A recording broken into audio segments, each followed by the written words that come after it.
একদল লোক আছে যারা বিপদে পড়লে আল্লাহরে ডাকে, আছে না নাই? পটুয়াখালীতে মাশাআল্লাহ নাই, বিপদ আসলে আল্লাহরে ডাকে, বিপদ নাই আল্লাহও নাই। বিপদে পড়লে নামাজ পড়ে, বিপদও নাই নামাজও নাই। বিপদে পড়লে জিকির করে, বিপদ যখন চলে যায় ওদের জিকিরও বন্ধ হয়ে যায়। এরকম আছে না নাই? কিছু লোক দেখবেন পরীক্ষা আসলে নামাজ পড়ে, আছে আছে। জেনজি আওয়াজ করো, এরকম আছে? এই কমন পড়ে গেছে, কমন পড়ছে। দেখবেন পরীক্ষার সময় নামাজ পড়ে, পরীক্ষাও নাই নামাজও আছে। এরকম কিছু লোক আছে অসুস্থ হলে আল্লাহরে বড্ড ভালোবাসে, আল্লাহরে খুব ডাকে। অসুস্থ হইলে অসুস্থতাও নাই, আল্লাহ স্মরণও নাই। দেখবেন কিছু লোক নির্বাচন আসলে খুব আল্লাহ আল্লাহ হয়ে যায়। তখন দেখবেন মাথার মধ্যে হেজাব লাগায়, পাঞ্জাবি লাগায়, আল্লাহ আল্লাহ হয়ে যায়। নির্বাচনও নাই, এরপরে আল্লাহর কথাও নাই। আছে না নাই? না, এরকম হওয়া যাবে না। সব সময় আমরা আল্লাহরে ডাকবো, বিপদে আপদে সব সময় ভরসা রাখবো আমরা একজনের উপর। আওয়াজ করে বলেন, তিনি কে?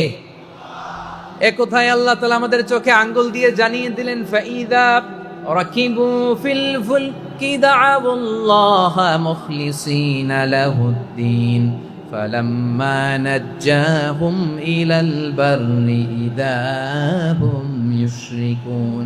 আল্লাহ বলে একদল লোক আছে, তারা যখন নৌযানে চড়ে, জলযানে চড়ে, সাগরের মধ্যে যখন জাহাজে চড়ে, লঞ্চে চড়ে, তারা যখন তুফানের সম্মুখীন হয় তখন তারা আল্লাহরে বড্ড বেশি ডাকে, একান্ত ভাবে ডাকে, বিশুদ্ধ চিত্তে ডাকে।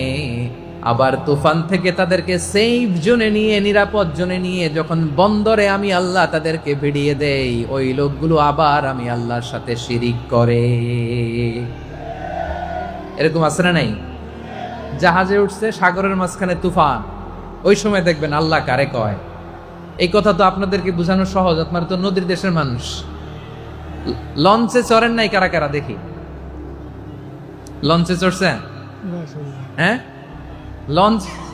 লঞ্চে চড়ে নাই এরকম একজনও নাই এখানে। আচ্ছা, লঞ্চে উঠছেন কে কে দেখি? মাশাআল্লাহ মাশাআল্লাহ মাশাআল্লাহ। ঠিক আছে, আপনাদের বোঝানো সহজ। আচ্ছা, লঞ্চে উঠে তুফানের সম্মুখীন হয়েছেন, জলোচ্ছ্বাস সবাই? মাশাআল্লাহ। তো এই ওয়াজ তো আপনাদের মুখস্থ, ঠিক কিনা বলেন? আমার বলার দরকার নাই, বলেন। মাঝ নদী, তুফান, জলোচ্ছ্বাস, জলের মধ্যে উচ্ছ্বাস, ঢেউ, টর্নেডো, সাইক্লোন, মেঘের ঘনঘটা, পরিবেশ ঘুটঘুটে অন্ধকার, লঞ্চ একবার এদিকে আরেকবার ওইদিকে, ভিতরে কি অবস্থা হয় বলেন তো?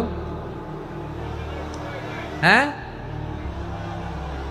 তখন মুসলিমও আল্লাহর ডাকে, হিন্দু আল্লাহর ডাকে, ঠিক কিনা বলেন? আস্তিক আল্লাহর ডাকে, নাস্তিক আল্লাহর ডাকে, ঠিক কিনা? লঞ্চের ভেতর, স্টিমারের ভেতর কান্নারে রোল পড়ে যায়, চিৎকারের রোল পড়ে যায়, সবার মুখ দিয়ে শুধু একটা আওয়াজ, লা ইলাহা লা ইলাহা লা ইলাহা সুবহানাল্লাহ আলহামদুলিল্লাহ লা ইলাহা।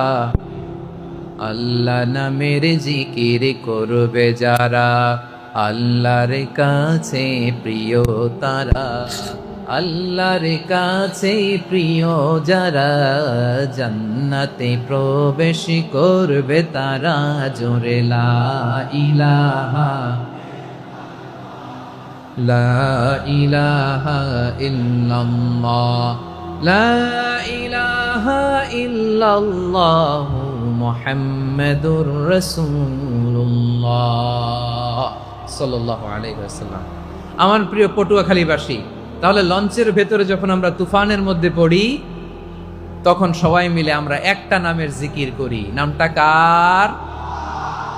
মুসলমানেরাও ডাকে, হিন্দুরাও ডাকে, আস্তিকও ডাকে, নাস্তিকও ডাকে, সবাই ডাকে একজনকে, তিনি কে?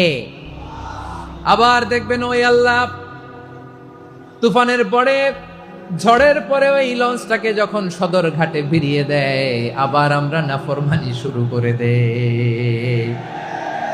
সে কোথায়? আল্লাহ বললেন, ফাইদা রাকিবু ফিল ফুলকি দাআউল্লাহ মুখলিসিনা লাহুদ্দিন ফালাম্মা নাজ্জাহুম ইলাল বাররি ইযা হুম ইউশরিকুন। সাগরে যখন তুফানে পড়ে আমি আল্লাহর ডাকে, আবার আমি আল্লাহ যখন বাঁচিয়ে দেই, আবার আমি আল্লাহর সাথে শিরিক শুরু করে। আমরা কি এরকম হতে চাই নাকি? এরকম করবেন? হ্যাঁ না, আমরা তুফানে পড়লেও আল্লাহরে ডাকি, আবার বাঁচায় দেওয়ার পরেও ডাকি কারে?